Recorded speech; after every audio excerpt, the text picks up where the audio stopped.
Mine's on. Mine's off. Mine's working. Riley, we've got no mics. I think mine is the only one that's still on. Button right there in the middle. And get it straight back up. Did you get it to her? Nope.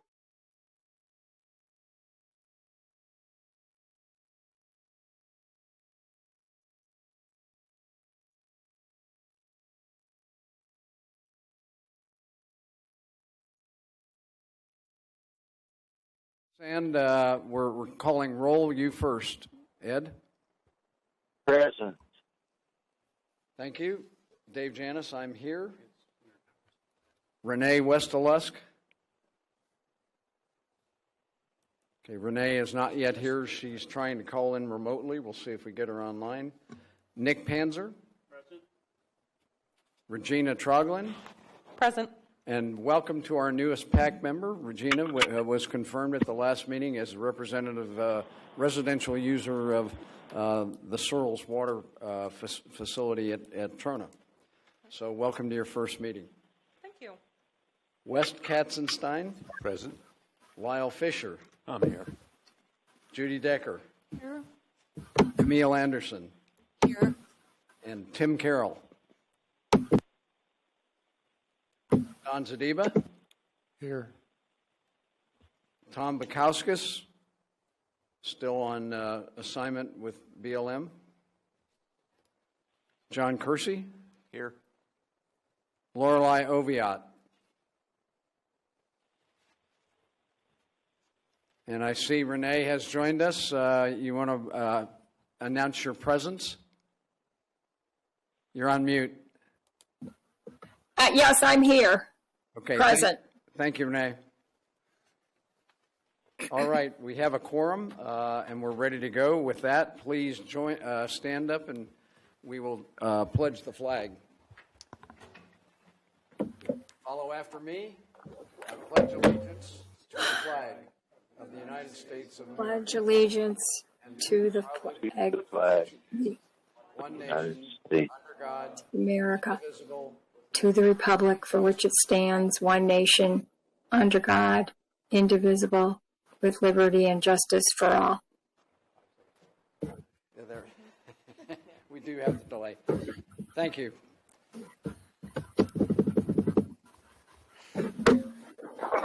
And everybody, please, out in video land, go on mute, please.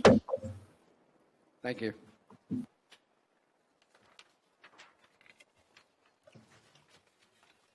All right, first thing on the agenda this evening is open public comment on any items that are not coming before the board or the committee tonight. Any subjects which are coming before the committee will have a separate comment time by the public during that portion of the meeting. So any comment from in person in the room? None seeing. Any comment from the phones? Thank you. None observed also. So we'll begin with the approval of the minutes for our last PAC meeting, October 28th. And I submitted them all to you yesterday. And everybody have a chance to look at them? Mr. Chairman, may I have two items? It's not staying on. Item 4 in the minutes reference the September 23rd PAC meeting to the effect that it was moved and seconded that was approved, and that's only partially accurate. It was approved contingent upon attachment of 3 submitted written documents, one from me, one from Judy, and one from West. And those are still not attached, and I would request that they be so. I looked on the website today, and there are still no minutes posted for the last couple of minutes. And those were sent to you as you requested at that meeting within a day or two after the meeting. We all sent those to you in digital form as you requested, so hopefully you still have that. Yeah, and I would propose that we defer action on that, approval of those minutes, until December or January, should that be the case. We approved them without... but those attachments will go in there. I have to search my archives in April also. but they will be attached, and if they're not available in my files, my mail files, then I'll ask for them again. But I plan on doing that for every one of the meetings to get right to work, so we're all cut up. Those attachments will be included, but they are attachment to, not the actual agenda minutes. May I ask why they are not attached to? Because they are referenced in there, and Well, some of them, so if you talk about them in the minutes and they're not readily available to the public, it seems to me we have a problem. remember we went through the whole, initially, the whole idea that anything would be attached as a part of the minutes, and we finally got agreement that we could do that. And some of those I had not received before the meeting, and the minutes are done based on what was received in the meeting, and I did not receive them electronically. That was the key here, is getting them electronically, and I'm behind in checking and verifying my mailbox. Okay. Well, in this particular case, I sent mine in before the meeting, at the meeting, And and that was within the- the next day after. So you That have was the 3 of them. September? Yes. Okay, and Yeah. I will go back. That's on my list. I haven't got to it. I haven't gone back to check it the second time. Okay. In the same spirit, you and I discussed this at the last GA meeting.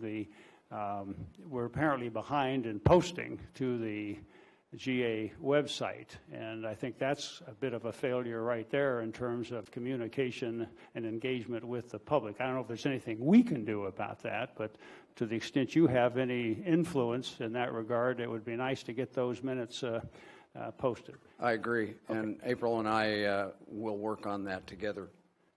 Okay.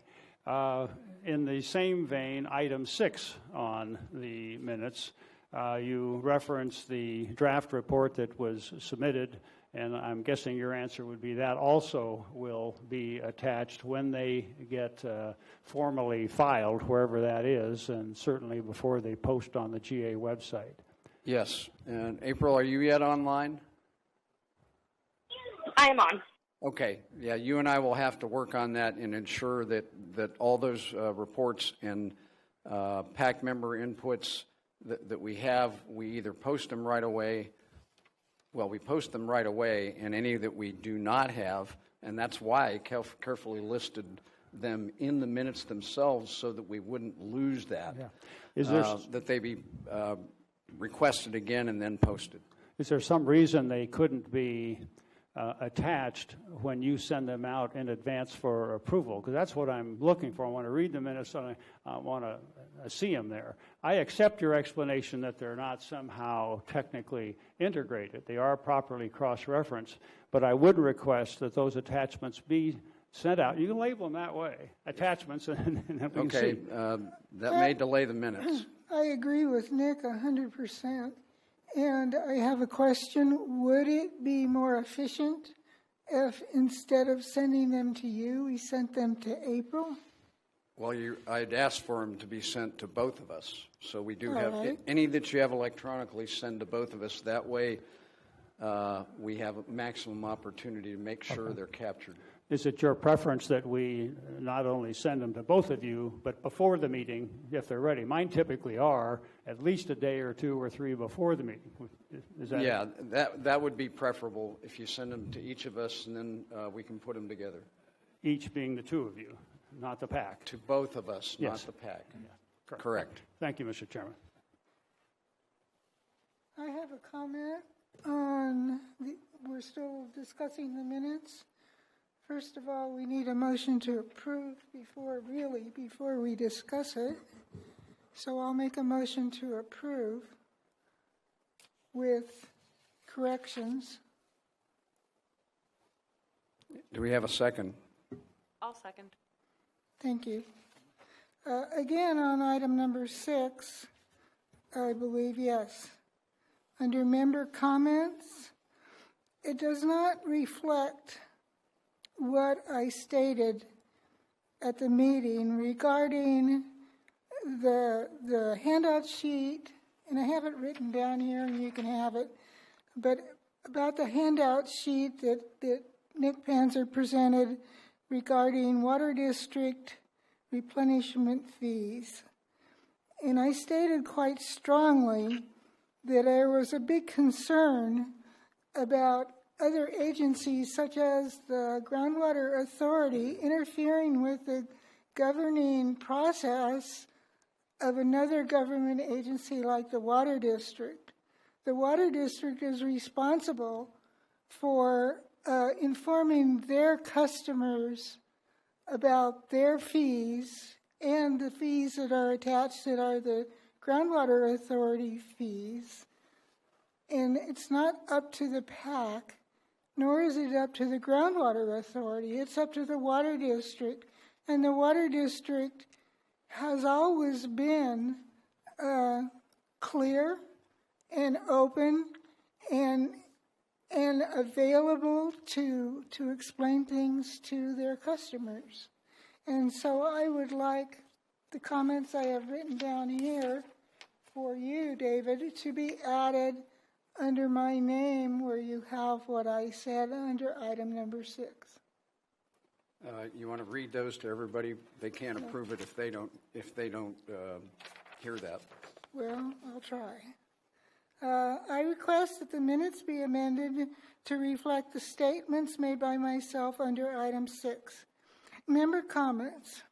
Regarding the proposed fact sheet regarding Water District rates, I stated, that the Indian Wells Valley Water District had the responsibility of explaining billing systems to its customers.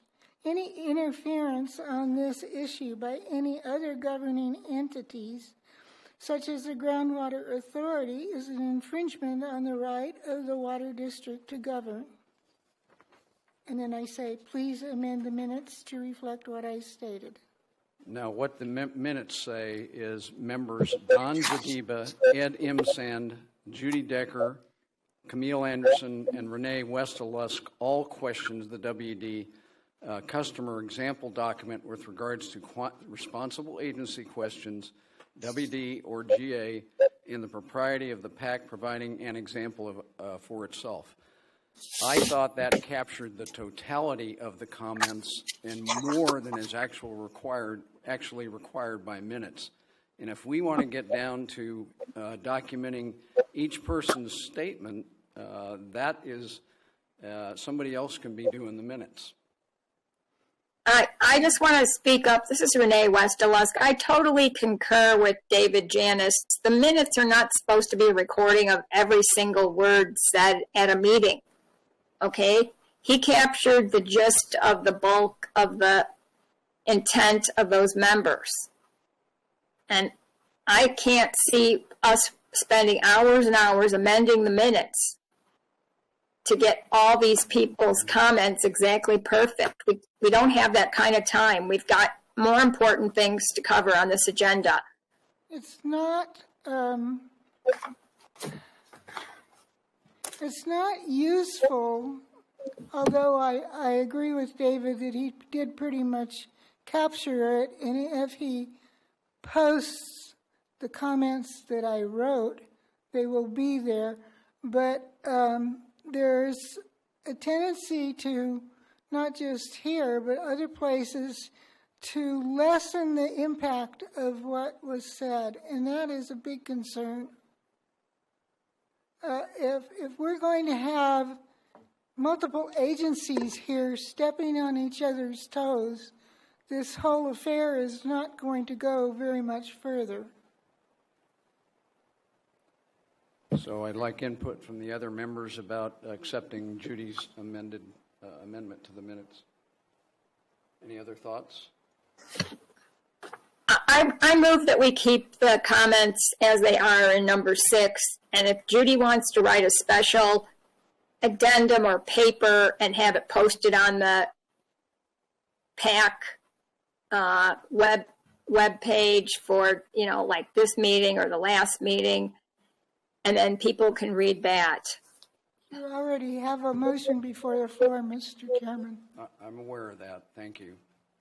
And the other PAC member discussions of a proposed amendment to the approval of the minutes. Can I comment as a non-voting member? Yeah. Okay. I tend to agree. I don't think the minutes should have everybody's specific comments, or they're going to be very long. That's one reason the meetings are recorded. So if you want to dig deeper into what the conversations were, you can always go to the recording and find out exactly what statements were made. So I tend to agree. Any other thoughts? What's your thought? This is West. Yeah, I suggest that the comments Judy made were made loud and clear at the last meeting and have been made loud and clear at this meeting. So I think they're out there for everyone to be aware of, particularly the fact that the meeting has been recorded. So I think we should move on.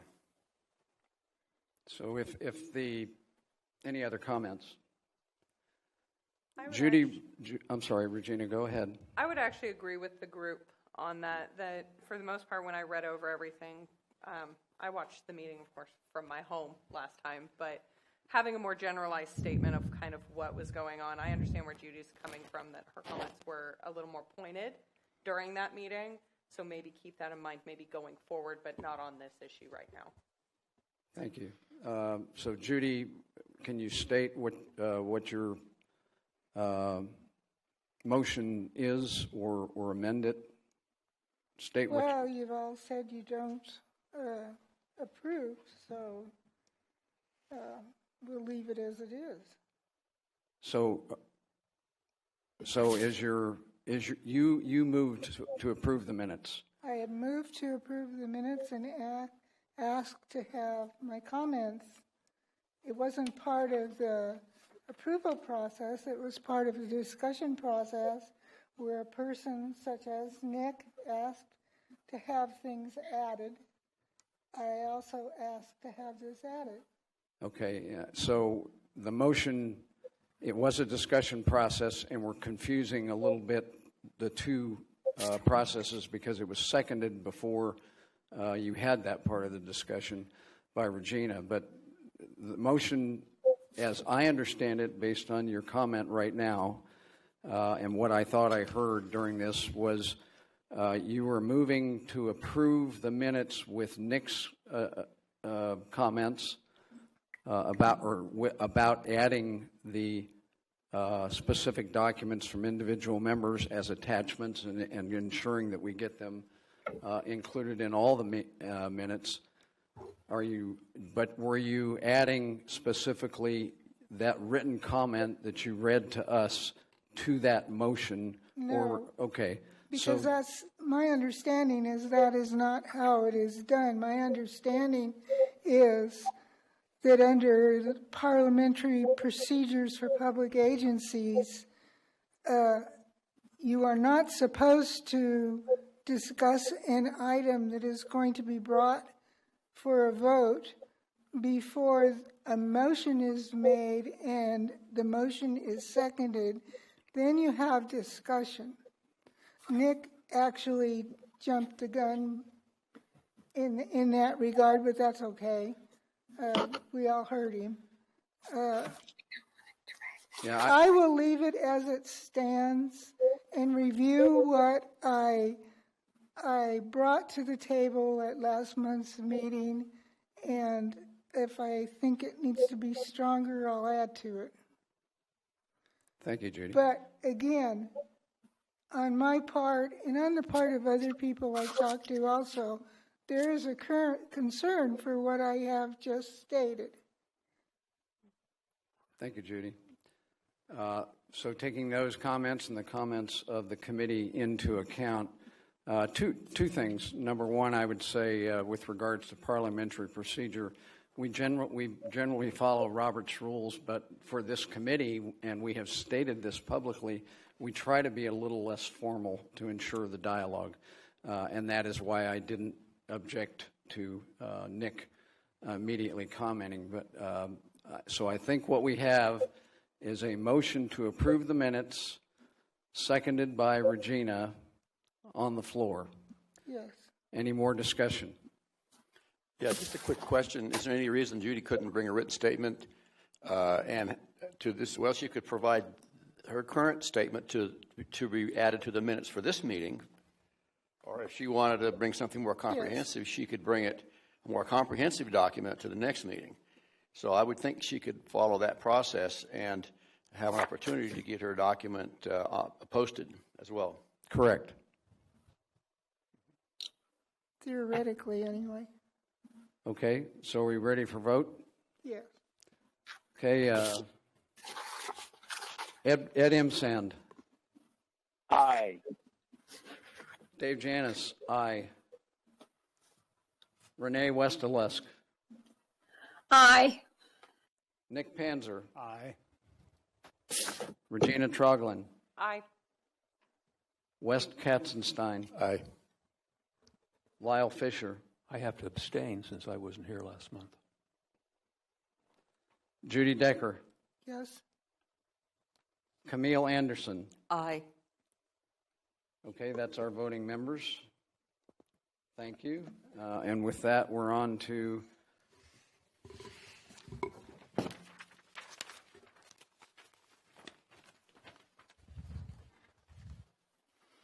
number 5, the Communication and Engagement Plan Review and Recommendations. Now, the subcommittee chair and myself talked last evening about how to proceed on this one, and I think I would like to start with his statement on where the committee stands on that, and West and I planned an action forward tentatively last evening on how to get to closure on it. Yes, we did not complete our work on the revision to the C&E report recommendation that we were working on. And there was a lot of time put into it. Our work was interrupted by the holiday schedule, and essentially all members of the group had family coming to town at various times that did not overlap. We did get a draft for review approximately 2 weeks ago, but we have not converged on a consensus yet. But I think we have all the comments on the table now. And so with everyone's permission, we'd like to bring it back to the next meeting, and I believe we'll have a product by then. We may have a dissenting opinion as we did last time, but that's part of the process to get all ideas on the table. And I think the key is that you have a draft, and we had talked about the estimate capability of getting the rest of the committee together. You were held up in some ways by an illness among the committee members, subcommittee members, and the holidays being a general impediment. And I think it's very valuable that we try to come to closure, and so we'll bring this back up for discussion on the item number 8, the next regular meeting for December, when we might be able to schedule that. And see, from our discussion, we thought there might be a good probability that the group could come to closure, and at least closure to the extent that you document areas of disagreement with the rationale for on both sides in that. And I think that's one of the most valuable things this group can bring to this committee, and ultimately the committee to the Groundwater Authority. So with that, I'll open for public comment on this item number 5, Communication and Engagement Plan Review and Recommendations. Public comment from online.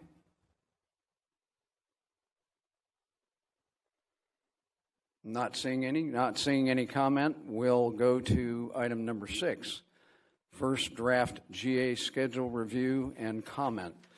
Now, we were presented the first draft of the GA schedule and / poem at the last meeting, but we only had it for a day or two beforehand, and some folks asked for time to review further. We were engaged, Carol Thomas Kiefer, the general manager, engaged with us in requesting our inputs on that, and also some things that could be left off the schedule, keeping in mind that there were a lot of things in there, and it takes a lot of time, effort, and therefore money by the staff to put together that schedule, and were there any things we could leave off.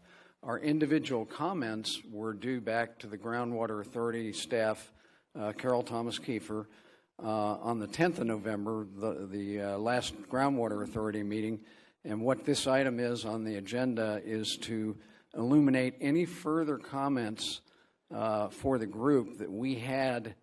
The group commented in general on the GA schedule at our last meeting, and since then we've had our individual inputs into the general manager. And are there any additional comments we would like to bring up to the staff, realizing one of the important reasons for doing this is that they are in the process of assembling the schedule and the new software, financial reporting software, that will allow the Groundwater Authority to feed what we requested as our first, one of our first comments on the master schedule was about making it linked closely to finance, both in the resources assigned and the source of them, and then the expenditures against those tasks. So that's just a preamble to what the task was. Judy has provided... Pass them down, please. Oh, I'm sorry. Judy has provided written comments, and we'll Yes. take a moment. I did not have time to send any comments to Carol Thomas Kiefer, unfortunately.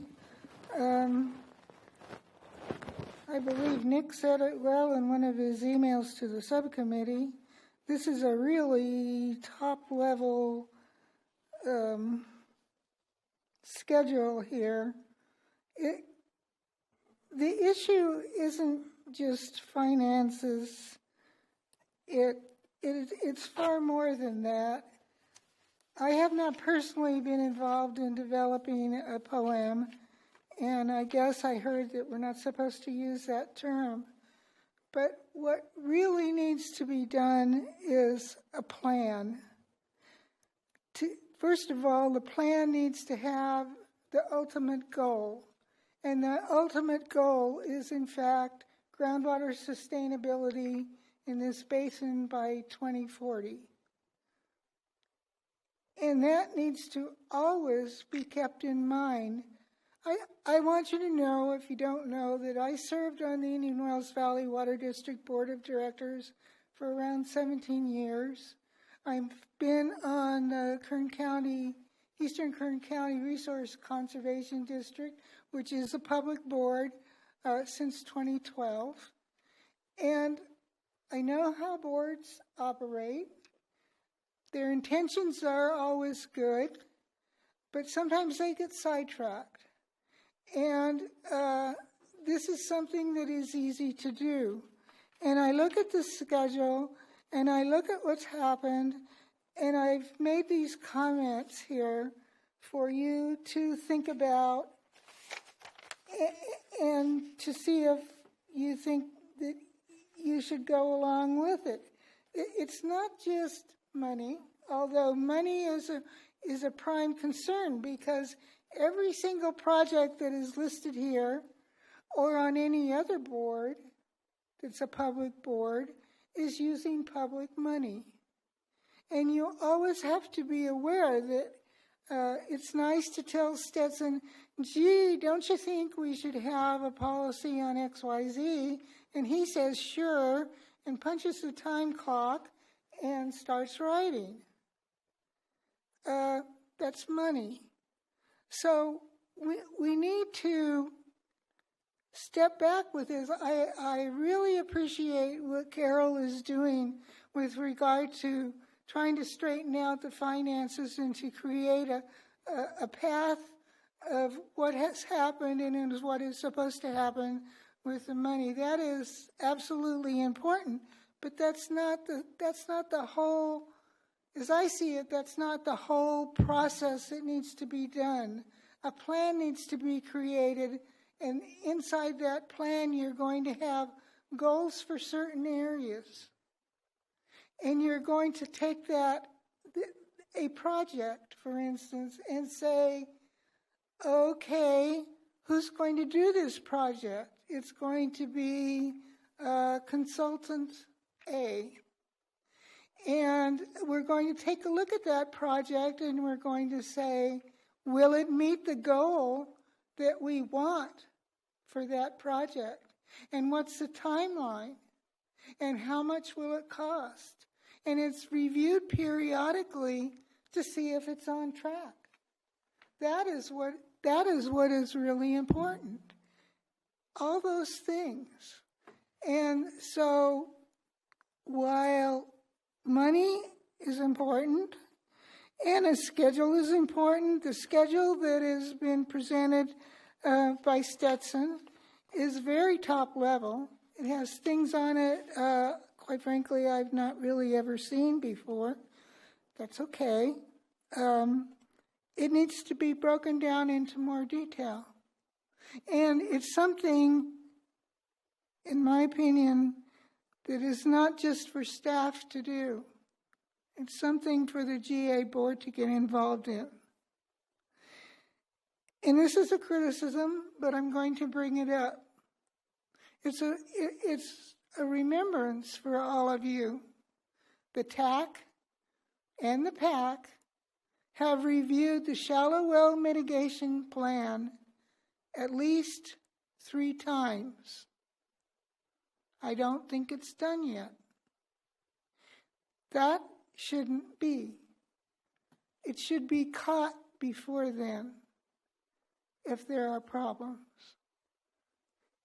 We have a problem in the fact that we have advisors writing things for this basin that excuse me, is a perfect example.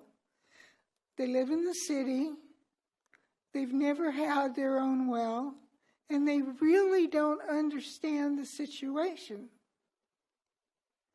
So we, the PAC, the TAC, the board, need to point these things out to them before it gets to the point where it's a plan that's presented to the board.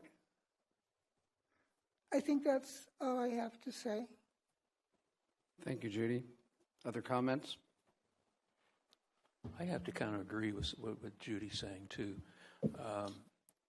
The scheduling stuff is just like non-existent. And that shallow well mitigation thing is really a good example. Because we've looked at that at least 3 times. Changes that are submitted, sometimes they get in, sometimes they don't. Most of them don't. We don't know what's in it, and it's still got the same flaws that it started with are still there. So something's wrong with what? I don't know. But we need to be tracking funding, time, and schedule a little better, much better. Because otherwise we're just spending money and spinning wheels. We're not getting anything done. So I think, so I agree with Judy a lot. Whether it's called a poem, I don't care what you call it, but as long as it's got all the stuff in it. And if it's a top-level fluff thing, which I haven't seen, I did not, I wasn't at that last board meeting either, so I missed that. So, but anyhow, that's what For instance, and I put this in my paper, number 6 on Stetson's schedule is, what's it called? Stakeholders coordination. Well, what the heck does that mean? Does it mean PAC and TAC? Does it mean having coffees with stakeholders? What does it mean?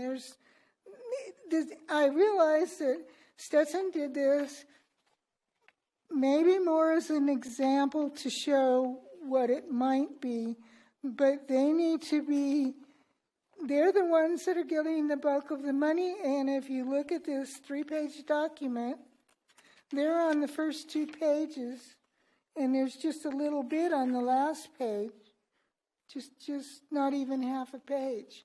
So I'm not criticizing them per se. I'm criticizing the people who are or are not telling them what to do. They're the consultant.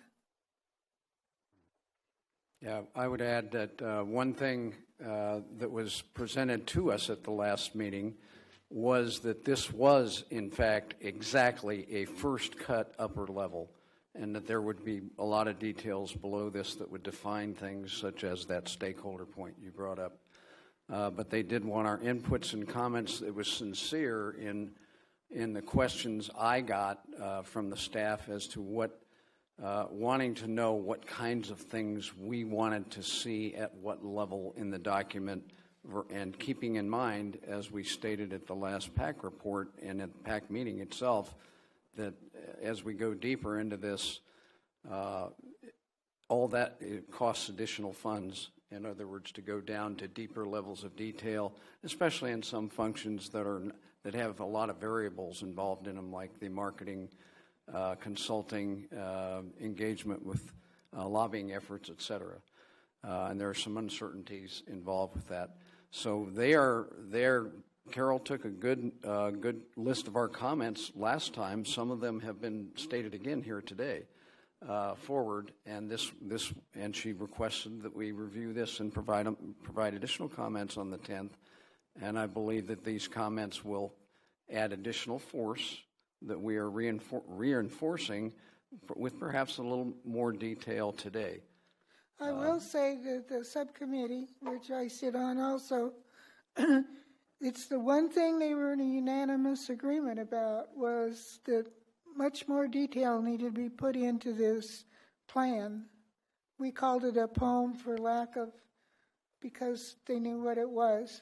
We knew what it entailed because of the poem that Commander Longbottom did when he was here. And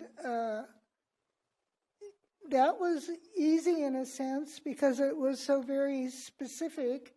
There were definite deadlines and definite requirements that had to go into the groundwater sustainability plan.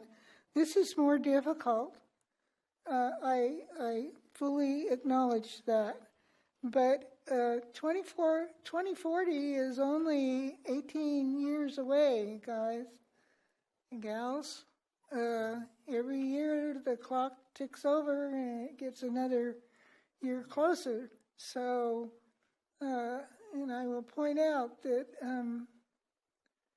as some of you may have experienced firsthand, nature is unforgiving.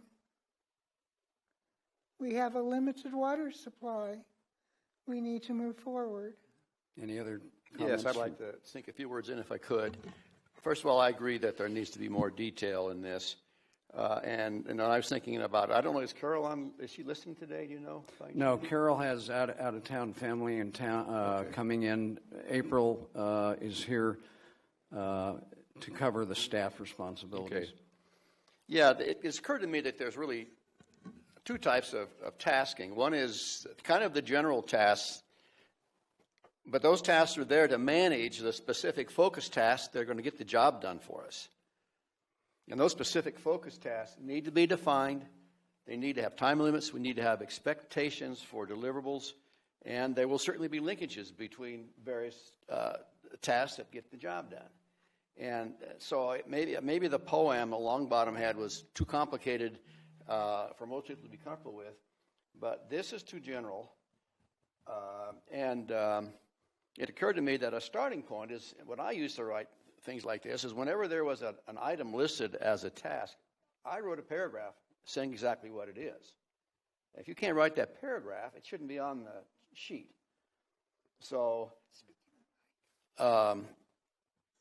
basically, like I said, there are two types of tasks. There's kind of management level tasks, and they need to be clearly defined, and they may just be tasks that run on indefinitely. But the purpose of those management tasks is to get the work done.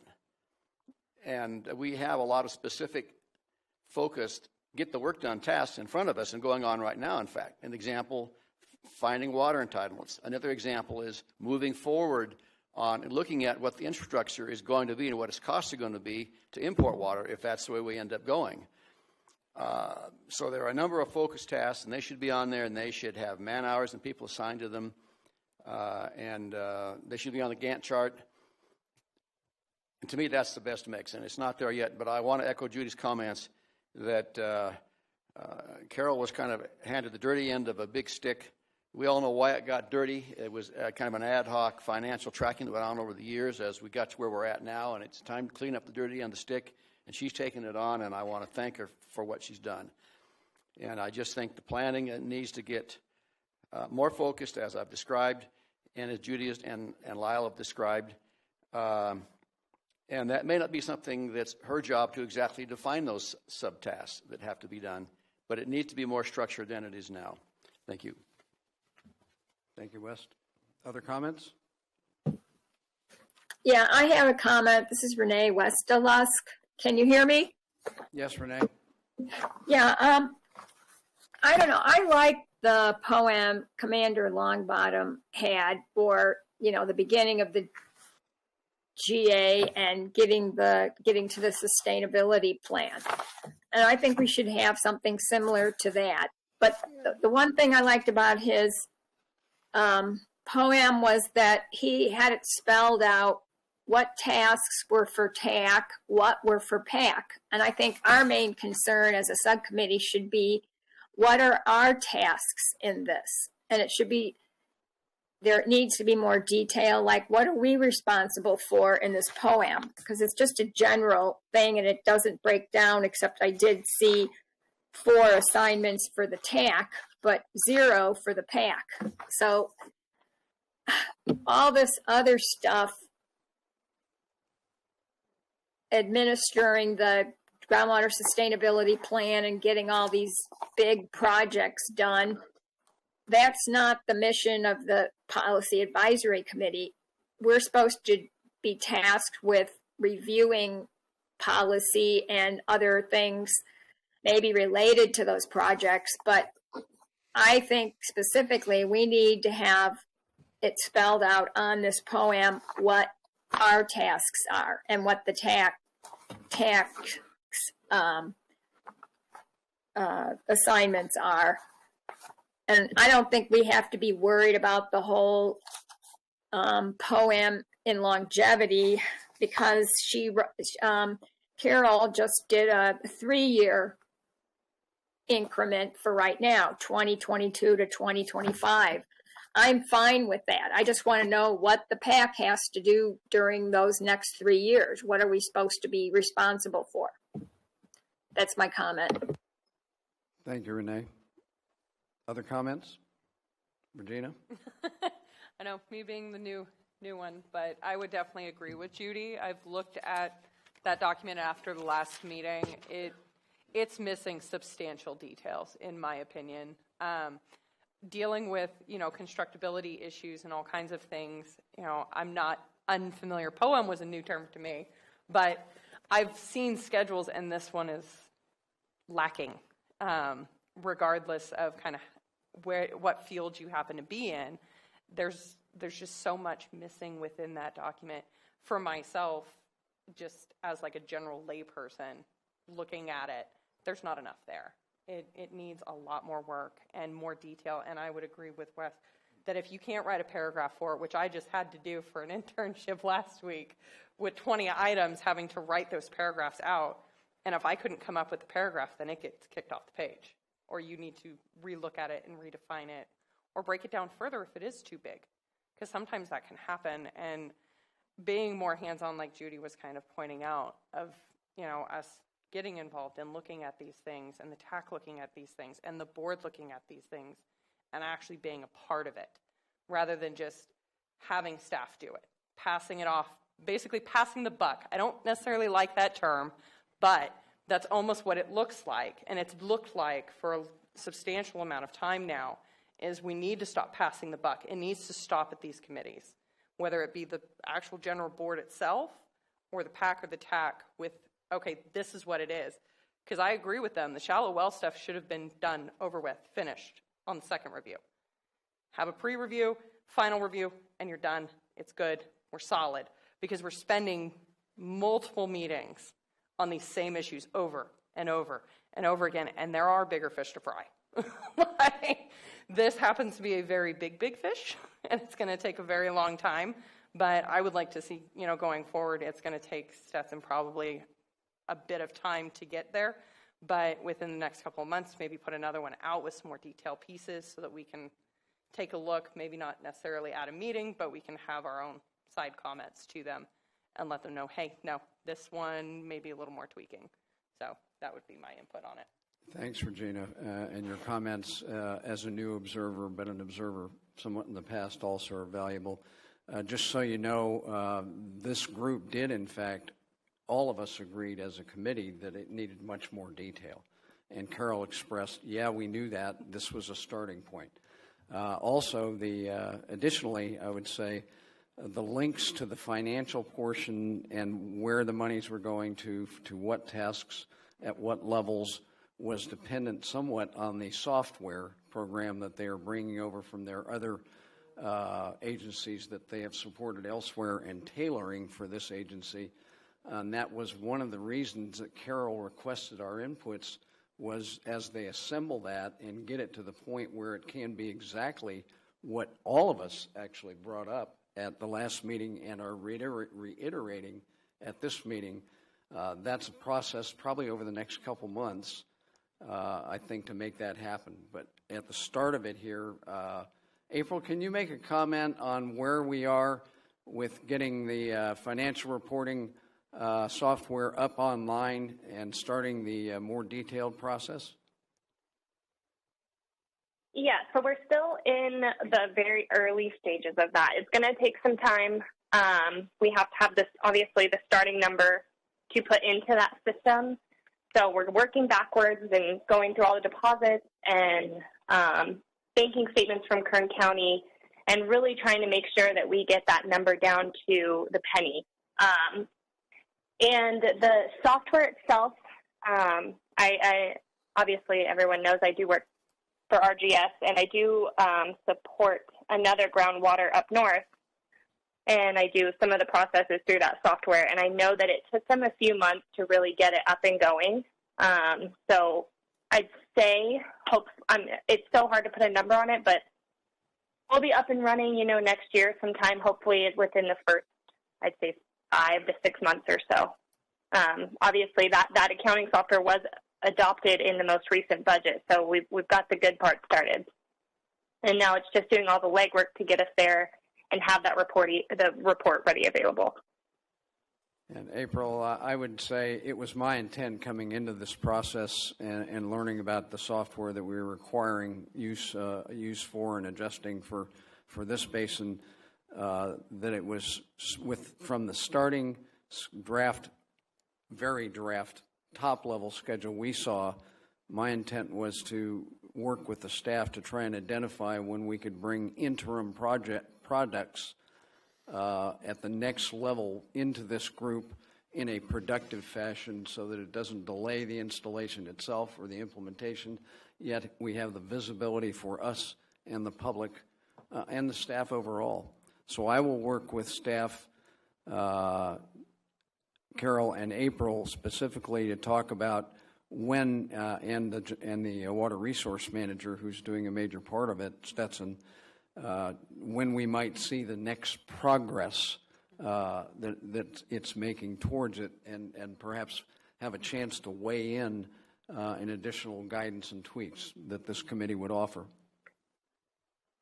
Right, and the RGS contract is coming to the GA board this month at the December 8th meeting, and there should be more of an update regarding the MIP software. So I would definitely tune in for that, and like I said, we'll be looking to get that hit the ground running early next year. Right. As I understand it, April, and can you confirm the software, the ability or the timing of introducing it, and of course it takes a long time to fully integrate into the operations, that was a part of the decision to update RGS's contract and move that update approval forward. Was that correct? Correct. That is because usually we wouldn't have gone back for readoption of an amendment to the contract to continue working with RGS until February. But due to the urgency of needing that fund accounting software, we have pushed it, and we're adopting a couple months earlier just to get that software going. Thanks. I'm encouraged because, to me, I see that as, and in the last couple months specifically, responding from the GA board and staff taking actions to get us the kind of schedule we have requested and we've spoken about tonight. If some of you remember 3 years ago, this committee didn't think we had that kind of response at all. A couple other questions. Do you know who the software is made by, April? Is it something that we could, it might be fun to look online and just see what its capabilities are? Yeah, so I can forward the link or the website address to the PAC email group. It's MIP Accounting, and it's MIP Fund Accounting by Community Brands. Is that mix? Like I said, I'm sorry? Is that Nix or Mix? Why don't you just send us, send us the link? Send us the link. Yep. And Yes, will do. Great. And the other observation I have too is when I sit and scratch my head and worry about this stuff, I ask myself, well, who really owns it? I mean, the GA members, they're putting in a huge effort, and they're individuals that are doing public service, and they come from different organizations. I don't think they own it. I don't think you own it. So who owns it? Who should be out there beating the drum to insist that we have the level of detail that will make us feel better, that we're marching forward in a way? These situations. That's what the POAM actually has inherent in it. Each task has a place for that paragraph that was talked about that describes the task. And one of the things that maybe occupies most of that description actually is how that task actually fits with the entire package. What is it doing to move the effort forward towards the goal? That is built right into the POAM up front. And that's how you determine priorities and how you determine which of these sub-projects to work on next. There are many tasks that have been taken up to this point that are based upon data gaps that were identified. That's a favorite word of hydrology people. That's not in the common engineering vernacular. Data gaps. Every data gap doesn't mean a gap that needs to be filled to conduct a proper project to get us to sustainability. It means that there's something that we don't understand about, in this case, the basin's hydrology, perhaps. Not all those questions are important at this point towards the final goal. They don't need to be done now, and they shouldn't be done, yet they are. So the complete package is far more than just the financial part. That's the thing that lets the accountant double check that we're actually still solvent, but it doesn't do anything towards solving the problem of the action plan and how do we get to the actual goal of the project. That is the elusive thing that's hanging up here. And it's got to be addressed. We're way late in trying to do something about it. Thanks, Don. Other public comment in the room? Seeing none, we'll go to the lines. None seen. So with that, we'll move to item number 7. The first, draft policy on temporary short-term, close parent, uses of groundwater supply review for our review and comment. Our written comments on this are due by midnight tonight into Carol and April and myself. This was an opportunity, having looked at that and what was sent to us with regards to the short draft policy itself and some public discussion of it at the last GA meeting, for us to coalesce and expose to each other our comments and perhaps resonate with that. So member comments first, and Judy has handed me written input on this. And Judy, don't forget to send me, April and I, the electronic versions of these. Thank you. Okay. Go ahead. Well, okay. So we had two documents. We had a document we were given either last month or in September that was on temporary water use that had no date and no author. And I have a few comments on that. And then the other document we have is the PowerPoint presentation that Steve Johnson made at the last GA board meeting. I'll just read it. The draft temporary water use policy that was sent to us has no author and no date. These items are necessary. This document omits several important points that need to be included. The most important one is a definition of temporary. Is it, and I give some examples, is it days, months, years? Or is it based on the amount of water used? The policy discusses omitting the replenishment fee for certain described temporary use. However, temporary or not, it is still removing water from our aquifer. I do not believe that this use should be excluded from a replenishment fee. Excuse me. Regarding the temporary construction housing that is, I guess, in San Bernardino County, it has already been noted that it will take several years to complete repairs needed for the earthquake damage, as long as they remain a de minimis user, which is 2 acre-feet or less. This section needs to be removed, and in fact, in the presentation by Steve Johnson, it was removed. And I have some comments on his presentation. And my question is, does this temporary water use policy that Steve presented supersede the original paper that I discussed above? If so, it is very brief. It needs to define temporary.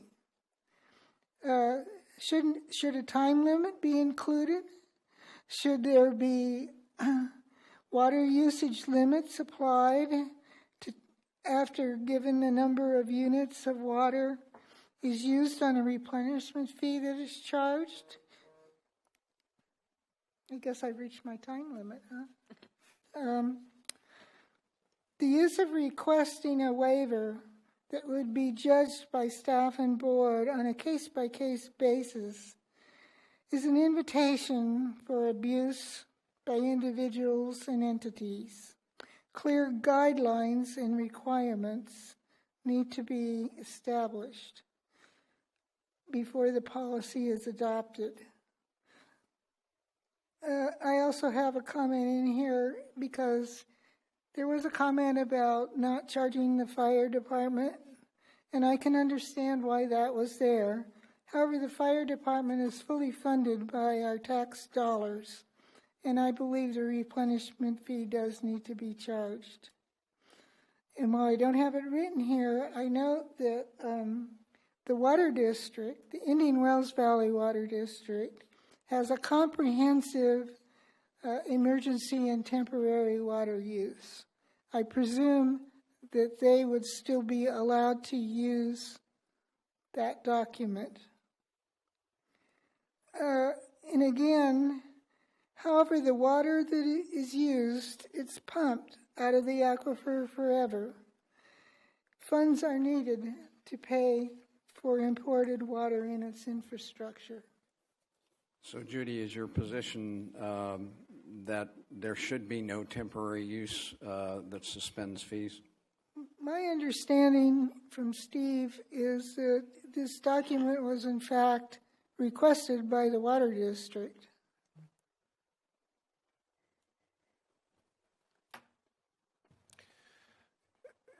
I I think the origin, the original discussion was as a result of the construction that's in progress on the base, rebuilding the base. That's considered a temporary use. Water District is paying replenishment fees on that water. And when you talk about, how long is temporary, right? The idea behind this is the fact that the replenishment fee is to purchase water to make up for the difference between production and the natural recharge. A temporary use, somebody just using water for example, the Inyakern Airport was doing construction out there. That's not a permanent need. So the thought behind that, the rationale was it's not a permanent need, so they don't need to permanently purchase a permanent supply of water. It's just a temporary use of the water. So that's the rationale behind it. Yes, but it is still water that is extracted that won't be returned. And, it's been stated that we have been in overdraft for 60 years. We're using approximately 3 to 4 times as much water as is being recharged by historic uses. And I put that word in there on purpose because the last 2 or 3 years, this year apparently is going to be a repeat. They're not just dry years, they're extremely dry years with warm temperatures. And I will tell you this as an aside. We moved here 52 years ago. By this time of year, 52 years ago, high temperatures were in the mid-40s and low temperatures were in the teens. And today it was 78, and it's supposed to be around 50 tonight. I can understand the position on temporary use. However, in our dire circumstances, and I think they are dire, it's not just here either, it's other parts of the West, the Southwest. We need to think about every drop of water that is used. And we need that money. And for sure, it's going to be cheaper to pour a can of beer on the ground than it is to turn on your hose at the rate things are going. So I think I'm not the decision maker, it's the Groundwater Authority Board. But I think perhaps it might be wise to have some definitions of things like temporary with time limits, perhaps, or units of water used. I mean, this was revised to make it a little more, give a little more latitude to the board. I mean, the first iteration of it was more specific, and I think in looking at it and reviewing it, feeling was not to tie the board's hands on anything, to give them more latitude to look at individual projects and determine whether or not they feel that it qualifies for temporary use and should be exempt from the replenishment fee. Well, for instance, the Water District has construction meters and charges contractors when they grade plots of land. Is that not correct? You still do that, right? Yeah. Okay. So, I don't know how you put the water system out there, what you did. That's up to the Water District Board. But I don't know what other people think. These are my thoughts. I can see the temporary use out there lasting 10 years. Construction projects always take longer than they are anticipated to take. Well, again, I think that would be up to the board to decide if a 10-year project would qualify as temporary or not. That's why I put in that I thought they needed a little more detail. Other members' thoughts? I have some thoughts, but I'd like to yield if anyone else wants to speak first. I've already spoken a fair amount, but I do have some thoughts. You haven't spoken on this subject. Yeah, we'll let you go Although first. I see Camille coming to your rescue, West. I also have some thoughts. And my main thoughts are not necessarily with the temporary use program itself, but the language used in both the shallow well mitigation plan and the temporary uses plan. Both of them say that determinations will be made on a case-by-case basis by the staff and the board.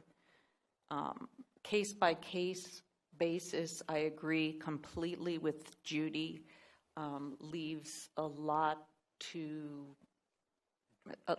of wiggle room. I would like to see, and it can give the appearance of favoritism or conflict of interest. All of the programs should be criteria-based. If you're going to make exceptions, then you need to have a well-defined criteria for those exceptions. If you have a well problem, I want to see criteria that you fill out so that everybody knows ahead of time whether or not it's going to apply to them. So, Camille, you think there may be some appropriate uses for a temporary exemption, but you would like to see it those situations specifically delineated, criteria for them? Absolutely. So what my understanding from the development of this policy, and I wasn't involved as deeply as Don directly on the water district's role in this, that related to the temporary housing, for example. There are a number of other things specifically called out. Judy mentioned the fire department. There's emergency operations, et cetera. If there are going to be some uses that we think are viable, then how do you allow for the fact, how should we allow for the fact, how should the GA allow for the fact that they haven't thought of every possible thing that could happen, so that you had a method to re-enter into a temporary use that perhaps wasn't originally conceived and then hits a reality? I would say that 4 or 5 years ago, most of the folks in the valley wouldn't have considered the earthquake, which is what the rebuilding of the base is about as a factor. Those of us that have been in the valley for 40-some years would have considered that a possibility, but not everybody. That was just an example. So And as far as that goes, I don't think that you could possibly list everything that you could exempt if you so chose. However, what you would probably want to do is set out criteria. I agree with Judy. A good one might be amount of water, or the amount over a short period of time, say a week. When you are talking about exceptions to something that you are having as basically a hard and fast rule, you never make it on a case-by-case basis, because that just leaves you open to all sorts of bad things. So you're thinking of limits, case or limitations. You set your criteria, which really should actually be up to the GA board. Why do they want to make an exception to their particular rule or regulation?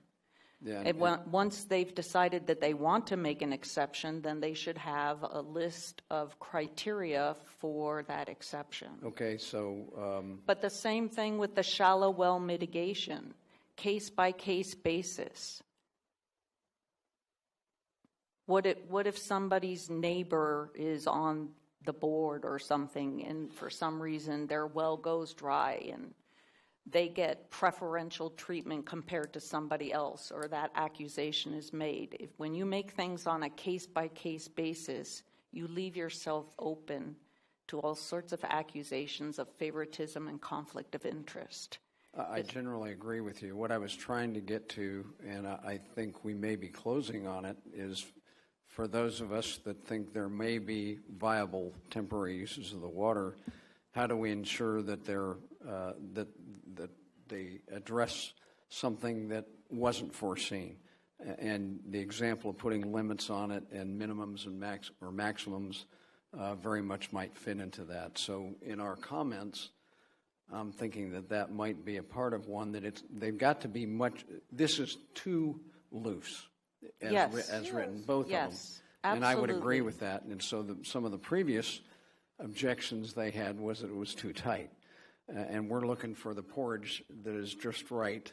And to that extent, any inputs that we have to help provide guidance in that from a policy perspective might be useful from this committee. You always go with the objective criteria.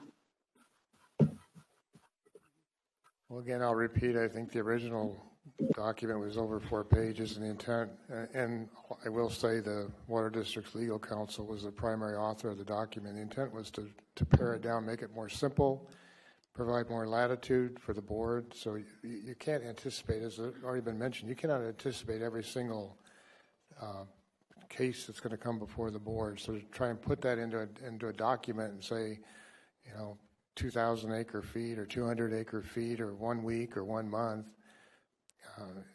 it seemed too restrictive. So that was the intent, was to make it a little more broader, just some very broad terms to be able to make an application to the board for an exemption from the fee, and make your case and let the board decide whether or not they grant that exemption. Well, here's a question for you. It may be absurd, but here it is. We have a really hot, extended heat wave period, 120 degrees for a month. And Mojave pistachios or one of the other large agriculture applies for temporary use because they need to use so much more water to keep their trees alive. Well, who is to deny that temporary use?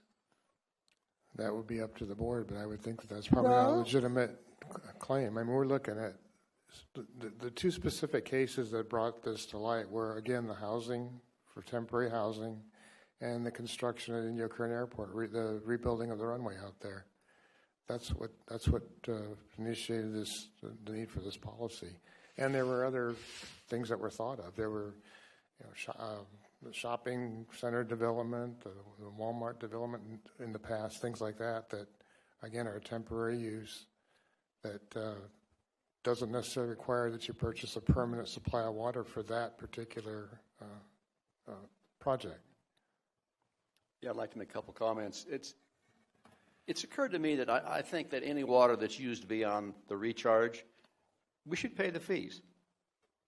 So the housing, the temporary housing, the Water District has a choice. Do they charge that contractor the replenishment fee for that water, or do they spread the cost of that extra replenishment fee over all the customers? And I would suggest that it's extra water. It's beyond the $76.50. The Water District charges that contractor replenishment fees on all the water they use. If we're rebuilding the base, when they let the contract for that, the contract includes the replenishment fee for the water. So you don't spread that cost across all your other users, all the citizens that use the water in the basin here. It occurred to me, well, gee, we had a wire. That cost wouldn't be spread. That there would not be a replenishment fee charged to that water, so that cost wouldn't be spread. That water would be deducted from the production of the Water District. Right, but we've just given away some of our valuable water. We have that's water that we now do not have money to import, and that, I think, was Judy's point. So I think the water that's correct. Is so valuable that we need to stick to our guns, that any water that's used beyond the recharge, the fees are paid for it. And I'm saying, well, what about, okay, imagine there's a big fire and the Forest Service, they need to fill their tankers and go fight that fire. Well, they should pay for that water. It's a state organization. They should have resources to pay for that water. So the only example I could think of myself that you might want to consider temporary use policy would be a circumstance where it would not be using more than the $76.50. It would be a circumstance where, say, a domestic well owner is his well has failed and he's getting water from his neighbor, and his neighbor is paying fees because his neighbor was one of these folks that had to put a meter on because they were growing a jungle of trees. That person may need to come to the board and say, look, I'm supplying my neighbor some water, and I should not be paying fees on that. Now, the amount of water he would be supplying his neighbor would be much less than the neighbor would pull out of his own well. I can guarantee you that. Maybe the neighbor should be paying that fee. Well, your that, logic. Perhaps he pays that fee instead of the person who's. But what I'm suggesting is that is not water that's above the 7650.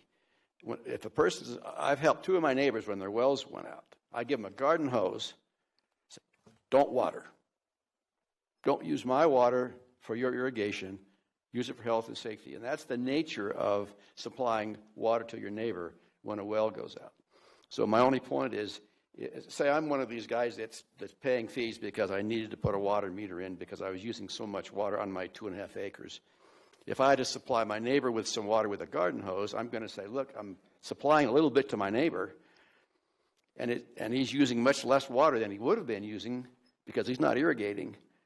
Please don't charge me the fee for that little bit I'm sending over through the hose. So this is a small counterexample, but by and large, I can't see any reason why every drop of water that's over the recharge that is used shouldn't be paid for. The replenishment shouldn't be paid for. I can't make any argument that, in my mind, I can make stand. This is a very, very good discussion that we're having, I think, and very useful in defining. We've come up with 2 points. One, that it should be, some of us feel that there should not be temporary use that is excluded from the fee. Others feel that there are occasions that we can't imagine that might bring that up, and and I'm summarizing here, and we feel there should be specific objective criteria set for that. But let me dig a little deeper on the case example that you presented, where the water district connected to the temporary housing camp, and that's using a lot of water. The water district has an allocation beyond which they pay the fee themselves. So rather, those contractors are being exempted along with the water district as this is written, correct? They're currently billed just like a customer, and they're paying the fees, yes. They are paying the fees. At this time, yes. So, but what would as it's written, would they be applying for temporary, that they didn't pay, the contractors did not pay for that water to the district? The district would come for an exemption for that as a temporary use. Yes. At the time the project was bid, and I know that you can do change orders, but the time that the contracts were awarded for the housing, the fee was not in place. So there was a significant increase to the cost of that contract. But they are being billed like any other customer. They're paying the groundwater pumping fee and the replenishment fee. So, and I think part of the argument is, so therefore, the additional costs for that water, if the contractors were exempt from it, is that the allocation to the water district would be paid, if not exempted, by all the rest of the users. I mean, there's three possibilities here, right? There is, they get totally exempted, and the water district and its residential customers and other commercial customers do not pay any additional fees for that water. Yeah. The other one is essentially that the contractor, if not exempted, the contractor pays the fees, and if not exempted, let me make sure my thinking is clear. I'm not on top of my game today. Is there a case where the contractor would not pay the fee, but the water district customers would pay the fee if there was not a temporary use? Is there a contractual issue with either the Navy and the contractor or the Water District and the contractor over this, seeking the relief from the fee?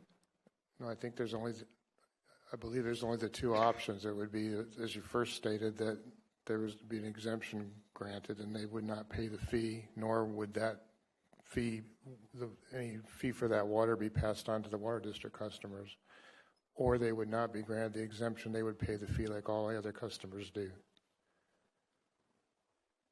I have a question. How much water approximately are they using? Oh, Judy, I don't recall off the top of my head. I'd have to give you that number. I don't want to put something out there that I'm not sure of. How many units are there? How many? How many years? Units. Units? How many housing units are on that complex? That I don't know either. Do you know? Yeah, the last report we had was that there were about 650 out there, and it would likely go to 850. Those are individual employees, not units. That's employees. My understanding was there are more units out there that are than those that are occupied. So I don't know how many are out there currently. Yeah, I think this is a very good discussion and needs to be. It's something the board needs to flush out with regards to this, the impact, because on one hand, we all know what the base 85% of the economy in the valley means. On the other hand, we know what the impact to the basin is by water use that goes above the 7650. So those are things that we perhaps we can discuss more. I would say that this subject we may want to go on with it at the next meeting, having had all this discussion in front of all of us, and preface the board that there is some concern over the temporary use policy either way, as written with regards to individual needs and specificity, or perhaps the policy at all. But I think there would be a lot of more discussion and thought that we might need to put into this leading up to that. And with that, I'll open it up for other board members' comments or committee members' comments. I kind of agree with what you're saying there. So, yeah, I don't. I still feel temporary needs to be defined. Short term. What does that mean? Short term, is that 2 months? Is it 6 years? There's no. Who knows? I don't know. But I think they need to be defined.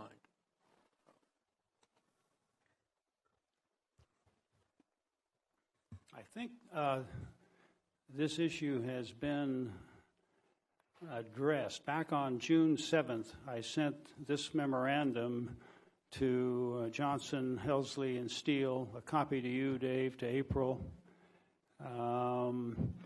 And it deals with emergency use, and it is actually posted to the GA website. Let me read the opening part here of emergency use, just to make sure, Judy, and I'm kind of addressing this to you to make sure it's covered.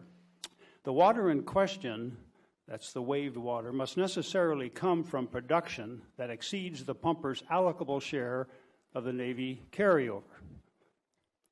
Else, there would be no fee to waive. Thus, the fee waived water would reduce groundwater elevation, storage, and quality without the compensation needed to meet the minimum thresholds, measurable objectives built into the GSP. Is that the point? One of the points you were making? Yeah, absolutely. Okay. So, and then it goes on to say that therefore, someone else has to make up that fee if we're going to stay on plan. The other alternative is, and I thought I read this somewhere, is to reduce the Navy's allocation of carryover by the amount of the waive fee in the following year. So you would not be allocating the $76.50, you would be allocating a lesser amount, the amount that's been waived, and thereby stay on schedule to meet your measurable objectives, minimum thresholds, et cetera. So those are the two ways you could deal with it. Either charge somebody else or reduce the 7650 number the following year. Was that part of the discussion that you remember from the staff interfacing on this, about this particular policy? What the second item Nick mentioned? Do you recall it? That it be deducted from the, Future years allocation for the Navy. I don't recall that specifically being, it could have been, but I don't remember it. I don't recall. Nick, remind me of the date. You opened it up with. I'm working from this document that's undated. It's Indian Wells Valley No, groundwater. I mean the date of your document. Mine is dated June 7. Yeah, I remember the document. I just didn't remember the date. And it's as of June 8, April had posted. I asked here in the opening paragraph, since we're sending this stuff directly to Stetson, could you post it to the website? And she did. So this item that I just read from is on the GA website under PAC member comments, not Chair. under a meeting date, but under PAC general comments. Chair, just for clarity, when you say reduce the allocation to the Navy, are you saying the Navy doesn't get its 1450? No. I misspoke. Or any other? Okay. No. I wanted It was to saying make sure. it's adjusting the actual expenditures against allocation, et cetera. I wanted to get And I also, in remembering the discussion, the most recent discussion that we participate with the city and the Navy on the temporary earthquake recovery planning and execution, the temporary housing numbers were 450 to go to 650 over the next few months, and then ultimately perhaps another year down during next year when the last big set of stuff comes online, which is already on contract recently. It will go likely to around 850. So the numbers are 450 currently, 650 in the next few months, and potentially 850. But again, there's some uncertainty. And I would also comment regarding Judy's comments with regards to that all the major construction that occupies that temporary housing facility is on contract and underway for now going over a year. But all of those are on or ahead of schedule, and I think the last planning completion for the ones that are coming on now is 2025. And in spite of this, the shortages in construction supplies, steel, wood, all the other things, they have remained on and ahead of schedule. That's part of the emergency nature of those contracts.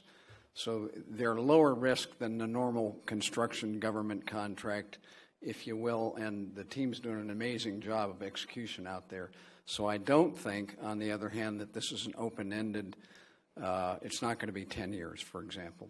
It's going to, I firmly believe it will be done with the last one, the final one, in the 2025 neighborhood, but we'll need to look at this last tranche that was contracts that was just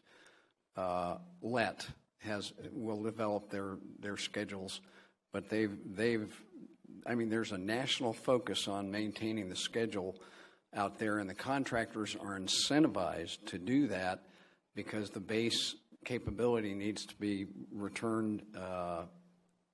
It's high priority national defense. The allocations that were made to rebuild that base were unprecedented in my 50 years associated with the Navy. We've never seen that kind of engagement on military construction. I appreciate what you said. I wanted to add to the discussion a little and say that while many people are living in the temporary housing, there also appear to be many temporary people living in the various trailer parks that are in town. And so those people are, in fact, paying for water through the rent that they are charged to stay there.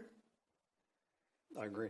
And I'm glad this subject came up because I think it's a subject that does need to be addressed. And obviously from the discussion here, we have some disagreements. We agree, but there's disagreements with the policy. So I agree with you that we should perhaps discuss this again at our next meeting. I think there's a need for it. Any more board member comment? I had one more observation, and in the water district, I think we're talking largely about the water district and supplying temporary use water, but maybe not entirely. But I'm assuming that, you know, here's the water district's use, and right about here is where the free water stops. Okay, so now when you're using more water because of the temporary use, the question is, does the free water, does it get split evenly across all the users? In other words, are the citizens paying a price? Is their fee amount going up because we have the temporary use? And I expect that's probably the way the billing is done.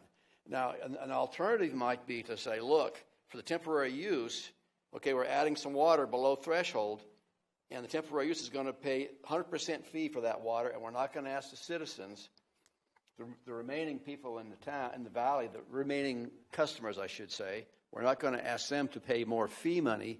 We're going to pass that fee 100% to the temporary use. And that was kind of the vision I had.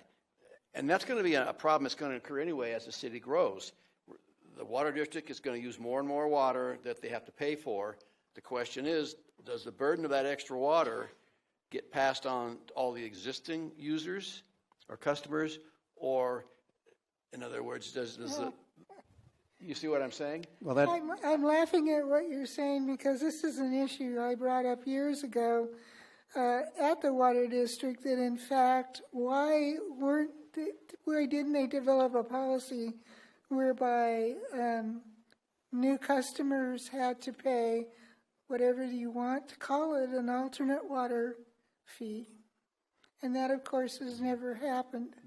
The issue is not necessarily would the replenishment fee be, well, Don's already said it is not passed on to existing customers, but it will be passed on to everyone who pays the replenishment fee when more money is needed to buy that imported water. Because, guys and gals, there is no blue light special on imported water. It's only going to go up in cost, no matter where we get it or how we get it. So having an amount of water go for temporary use, and I can understand the rationale there, the whole bit. You know, this is fixing the base so the people who live here have their place to work, the laboratories, the machine shops, and so on. But in the end, we're going to pay more because we'll have to make up for that water that is being used. That's my view on it. I would say overall, you can convince me in the next month, Don, that I'm wrong. I think that one of the reasons I thought it was necessary to have this discussion again in light of the exposure of all the individual members to additional thoughts from others, which is always key, is that it's critically important as part of the public communication and clear communication and engagement that the GA be totally upfront with the public about exactly what these exemptions are, what the impacts are, et cetera. And I think that is square in the lane of our role. Let me make one last comment. Most of you know, but I'll say it to everybody else. I'm not Navy. I don't speak for the Navy, but I am involved in some of the planning and execution with the city and coordination for the earthquake rebuild. And as such, I have toured out there at the camp. It's a closed camp unless you're invited in. But just so folks don't have a misapprehension, which they may be, about what's going on out there, is that area is paved essentially by decomposed granite. There is no vegetation out there. These are individuals living in manufactured apartments, if you will, that are portable.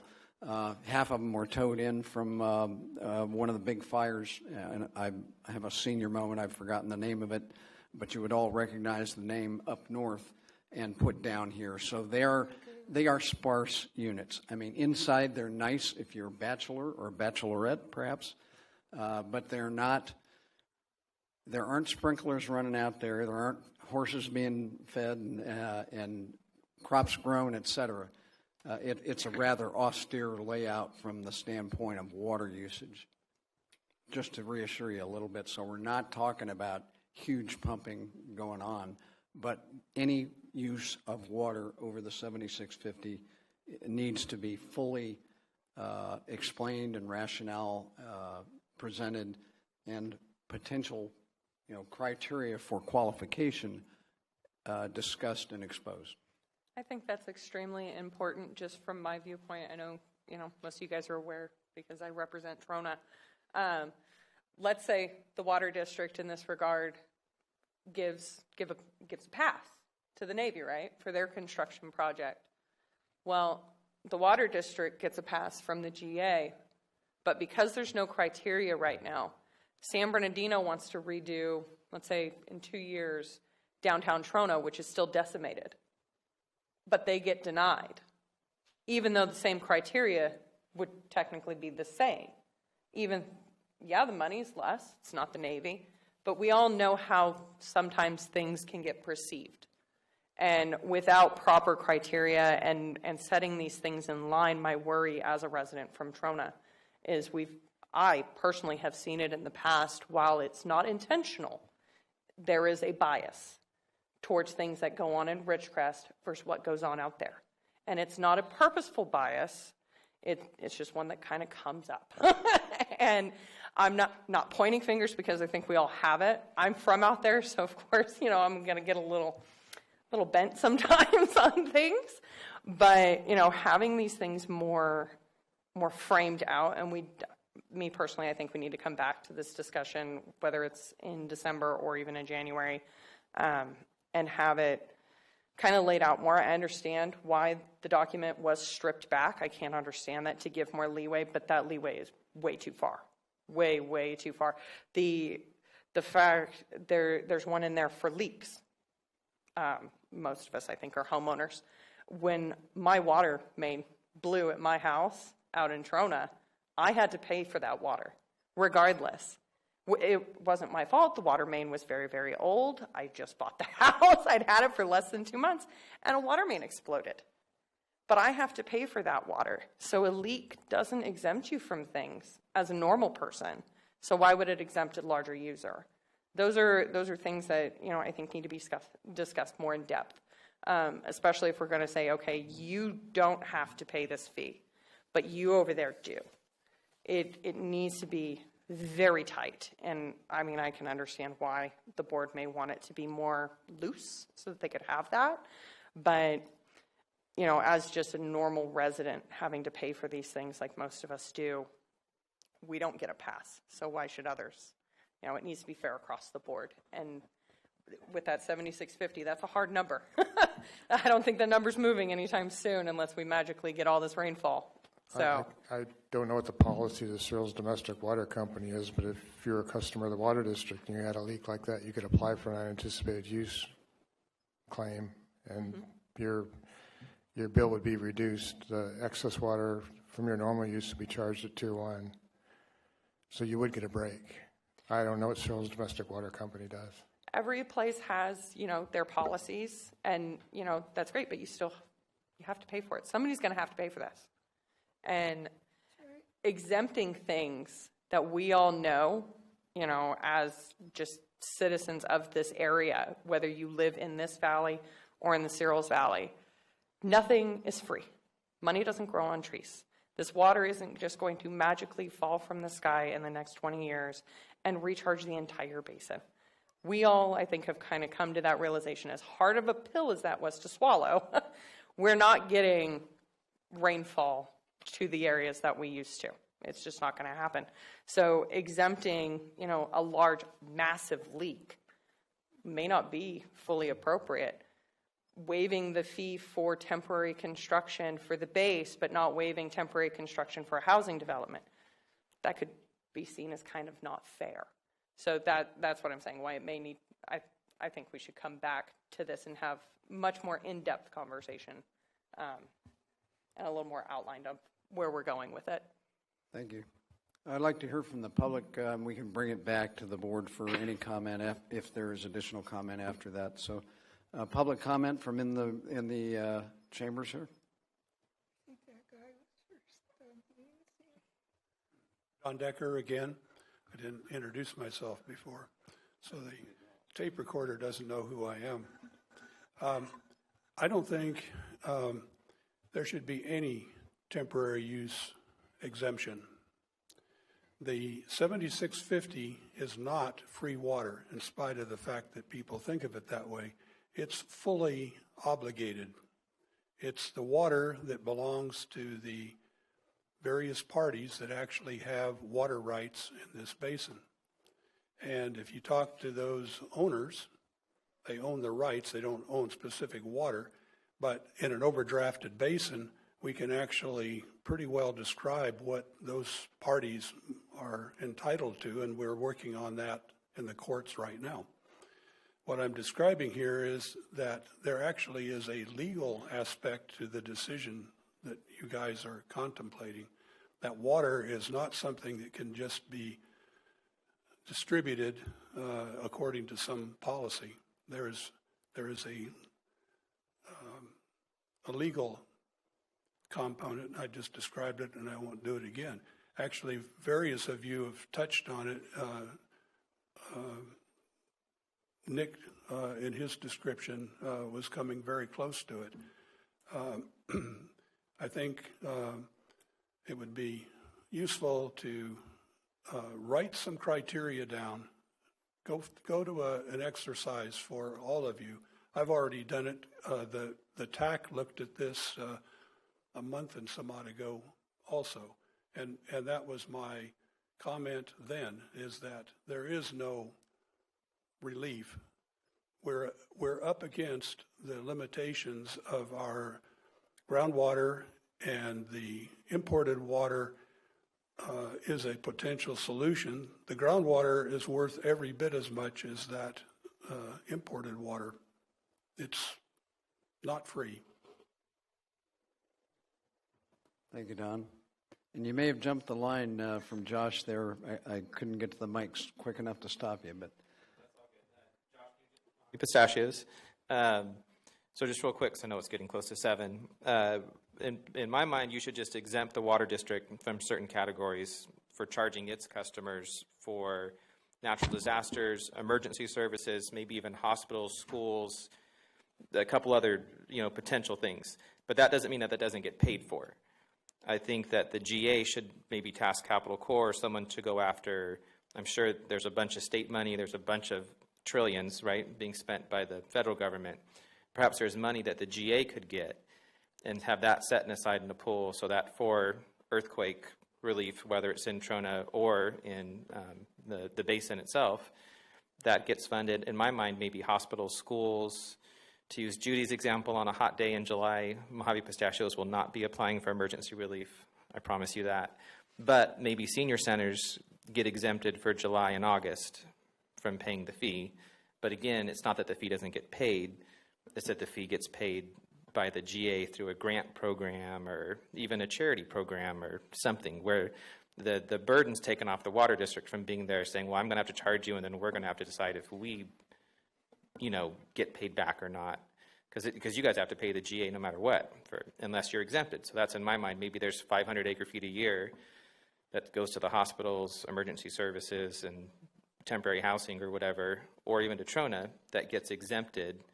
Like if they're going to do 100 acre-feet of construction in San Bernardino when they need water, I'm sure there's a grant out there somewhere, and that's how it gets paid versus the people in Trona. So anyway, that's my idea. Thanks. Thank you, Josh. Other comment from the room? Comments from on the phone lines? Thank you, Riley. None seen. With that, I'll bring it back to the board. If anybody has any additional comments, noting that we're going to have this as an agenda item again at the next meeting, either in December or January. Yes, I have a comment, and it applies to, goodness. It applies to all the things that come before us. Our decisions need to be based on science and fact. Period. Thank you, Judy. Did someone I else? have a question. This is Renee, West Delusk. Go ahead, Renee. Some people in this discussion referred to if certain whatever temporary uses were exempted from the replenishment fee, paying the replenishment fee, then that would end up on the backs of the remaining or the existing water district customers.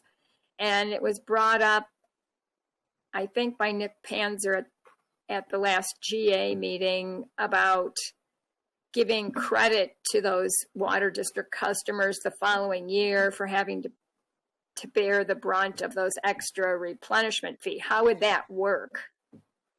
And it had something to do with subtracting it from the natural recharge.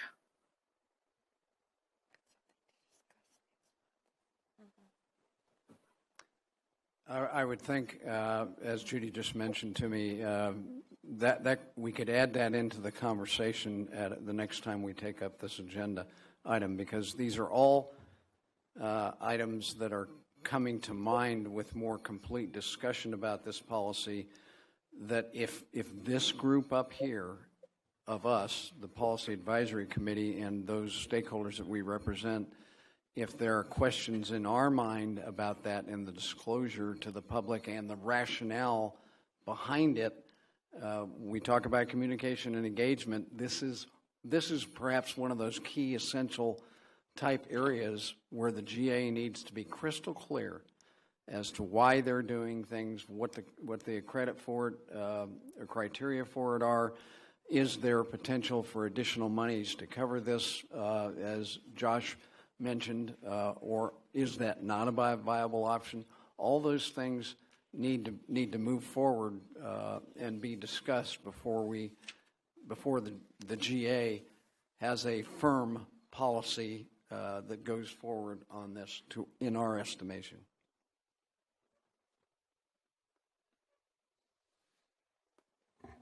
Last comments? Okay, nothing more. With that,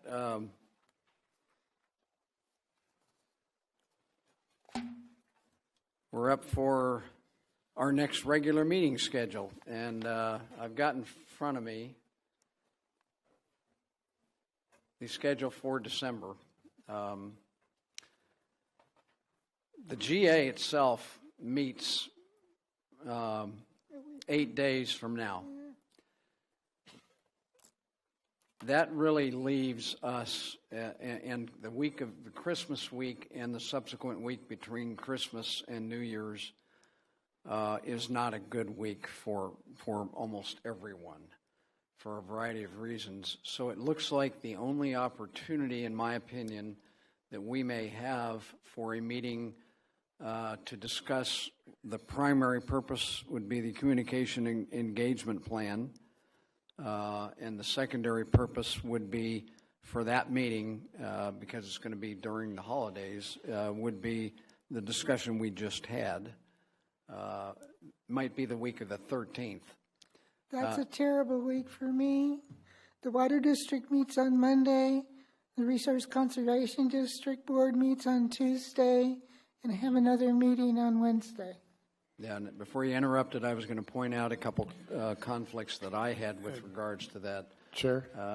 Is the 16th Thursday a potential day for everybody? Check your calendars. Yeah, I would just add, on the 14th, the Water District is going to have a public meeting in this room at 6 o'clock. to present information on the comprehensive adjudication. So Tuesday won't work here. Right, and Wednesday won't work because the room's not available, and I'm not even sure it is on Thursday, but as I looked at the schedule, really the only viable day that came down for me, and I had looked at some of these other conflicts that we're discussing, would be the Thursday, and that was, now can we get a quorum on that day? So how many people think they can meet Thursday night, the 16th? Do we believe that, raise your hand if you can meet then. Judy, 16th? I can meet. I don't know what shape I'll be playing. Well, I resemble that. Okay, it looks like Ed and Renee, I see Renee's hand. Ed, are you available on the 16th? Yes. Okay, well then let's shoot for the 16th. And if we're not able to do it on the 16th, I think we're in the situation where we have to punt to January, and we'll discuss that after the GA meeting itself. The only thing that would interfere is the unavailability of this room on the 16th. I know the city city offices are closed during the holidays, so that's part of the reason it isn't available later in the month. One thing about January is our regular meeting, I believe, would be on the 27th, which is a nice long time away. Yes. And we now have kind of three urgent things going. We have two urgent. One is the C&E plan and the subcommittee report out that we've been working on for a while, and I think we'll get there. And at least have any disagreements well documented and rationale and be able to present that to the GA. The second one that I think is one of the most important things that this group has discussed, especially since the groundwater GSP was submitted, would be what we just discussed. And then the third thing would be that shallow well policy, which has been back several times. There have been updates and changes to it. That actually part of the discussion, as we've stated, is tied to the short-term use, temporary use of water discussion. So that one's further out, but I'm talking about what might be on the next agenda. So we'll try to keep the 16th focused to those two issues that we've talked about. Okay. Any other member comment? Yes. Judy, go ahead. I think it's a requirement for all the people sitting here tonight to attend the Water District's public meeting on the comprehensive adjudication. And I brought this up several times with the subcommittee. I will bring it up to all of you. We can talk, and the GA can vote or not vote. But what's going to happen is what happens in that adjudication, the ruling of the judge, and the determinations that come out of that adjudication is going to be what steers our boat. And there's no two ways about it. And so the more we can learn about such a thing without going to Orange County and sitting through the proceedings, if we can even do so, is to come to the meeting and to listen to what Mr. Worth and others will have to say to us. And I urge you to think about that and to fold it into your operations when we have discussions about policies and such things. Policies need to be based on science, not emotions. And you need to keep the groundwater adjudication because it is the only lawsuit that is present at this time that includes every single landowner and water user in this valley. And with that, I'll close. Thank you, Judy. What day is that? I was about to ask, Yeah. what day and time was that what meeting day on? is Yeah, I may have jumped the gun by announcing it, but there'll be plenty of notice. They're going to have notices in the newspapers. I think we're going to put in a swap sheet. There'll be mailings going out to individual property owners, so it's December 14th, Tuesday at 6 o'clock. But again, we'll publicize it. I jumped the gun probably by announcing it. I don't No, want it's okay. Nice to know ahead. It's out there now to Okay. the extent of how many viewers we have and all the word of mouth. And it'll that be will on proceed Facebook, from and we here. have a Twitter account and all that Yeah. stuff, so we'll So get the word out. That's an important meeting, as Judy mentioned. That's more of a closing member comment, but That was it.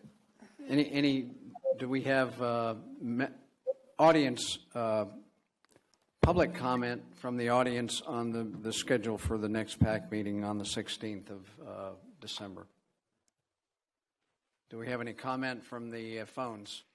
None seen. With that, we'll go to member comments. And Judy, those were excellent. It's excellent comments. And Don's disclosure moving forward. That obviously these kinds of things are key for us to be informed and for the community to be informed. The opportunity, the fact that the Water District is conducting it is important, and that the Water District is one of the five on the GA, and the adjudication of the valley affects every user that we all represent. Yeah, I will say this is the intent is to do more than one public workshop. So this one will be on the 14th, and we don't have a date for the next one, but it'll be sometime after the first of the year. Who will be running it? I mean, is it Jim Worth going to be there? Who will be running it? Yeah, who's going to be the legal? I anticipate that sitting at the dais here would be Jim Worth, our legal counsel, Doug Everts, whom some of you may have met at a previous water board meeting, and myself. Okay. Will that be here or at the Water District? It'll be here in council chambers, so it'll be live streamed. We've already confirmed with the city that IT will be available, much like this meeting will be live streamed and recorded, so people don't necessarily have to be here. They can participate from the comfort of their home in their pajamas if they'd like. Good picture, mental picture. Does that complete your member comments? Okay, John Kersey, do you have comments? Let's start with the TV video. Renee, do you have comments? Closing comments?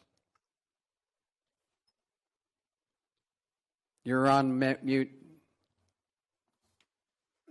Sorry, I don't have any comment right now, but I do have a question for Don Zadiba. Are people going to be allowed to call in to the meeting on the 14th? Yes, it'll be conducted just like the GA meetings are. You'll be able to call in and watch it live, much like the GA meetings. And be in your pajamas, if you so in desire. your pajamas, if you'd like. Yes. Okay. All right. Thank you. But keep the shot from the neck up. Hopefully. Ed M. Sand. No comment. Renee, Camille. No comment, except I will be at that meeting also. Okay, Regina, comments on your first participation as a member of the Policy Advisory Committee? No, I don't have a whole lot. I want to thank you guys for being so welcoming, but I mean, if you guys have questions, concerns, Camille already knows who I am. But, you know, I'm pretty much an open book, as I have been in the past when I have attended as a private citizen. So I'm more than willing to answer questions about background or anything if people are confused as to why I'm here. Wes Katzenstein? Well, just briefly, I'm going to add to the list of words not to use POAM and free water. And wind in the valley. Oh, we don't say that word out loud. Right. Judy? We don't say the W word out loud. I'm sorry. Which W word, the 4-letter one or the 5-letter one? The one that starts with W and ends in D and has I-N between. Got it. No, the wind can't spell. Quiet. It's been quiet, I'll have to admit, wind-wise. It's been very nice, yeah. I don't have anything further. This is I've been in the valley since '78, and this is the best November I can remember ever after a not-so-good October. You're a newcomer. Thank you, Judy. I didn't have anything. Let me read you something here. SGMA defines sustainable groundwater management as the management and use of groundwater in a manner that can be maintained during the planning and implementation horizon without causing undesirable results. In Sigma itself is a provision, unless it's been amended or overridden subsequent to 2014 when Sigma was passed, that says in a comprehensive adjudication, the court must fully abide with Sigma. That means the court will be dealing with issues that it's never dealt with before, such as unreasonable results. They're not a part of the normal historical legal background.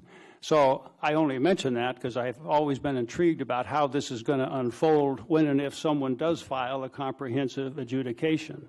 The judge in this case, if I read Sigma right, is going to have to do, in effect, exactly what we've been doing for the last 5 years, dealing with Sigma and undesirable results that drive it. Thank you. Thank you, Nick. And with that, I'll close with my thanks again to everyone participating, the members, of course, those that weren't able to be here in person but made it online. Thanks to the audience, public audience. We had no callers tonight, but thanks for watching. Those of you who may have, without commenting, being informed on this issue is critical to everyone in the Valley for our future, period. And I'd like to say, just make an observation that I think the discussion we had on the temporary use and bringing out all the issues, potential issues that need to be clarified around this for absolute clarity and understanding by the public and anyone who is a water user and resident of this valley was one of the best uses of our time that we can do. Thank you all for joining in that and participating in that discussion. And with that, we're adjourned until the 16th, and I'll confirm that date with the city tomorrow.